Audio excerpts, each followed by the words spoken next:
ยยิ้มละปลื้มปิติเฮ็ดพูดถึงข่าวดีเช้านี้เนาะหลานน้อยโตเกียวเฮากะสิโผล่ออกมา3 เดือนแล้วเนาะกับน้องกล้วยเปรมกมลเนาะโอ้ยเฮ็ดจังใดล่ะท้องคือปองอันหัวหน้าบ่อยู่เพียงแค่เดือนเดียวว่าซั่น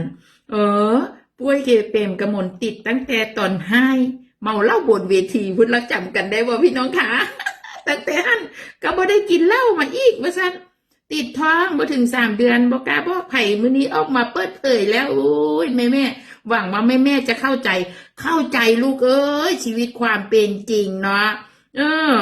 ธรรมดาแหละนะทำงานก็ขอให้หนูทำงานนะคะไหวเนาะดูแลเจ้าของนำนะรอติดตามเนาะสิเป็นลูกหญิงหรือลูกชายแถมบอกว่ามาซอยกันตั้งซื้อเด้อคิดไว้ก่อนซะถูกขอให้เป็นผู้หญิงเนาะเพราะว่าคนแรกได้ผู้ชายแล้วเด็เนาะโอ้ยตอนรับ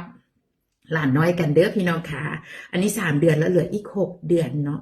คลอดช่วงปิดงานพอดีเอารอติดตามกันจ้าเนาะ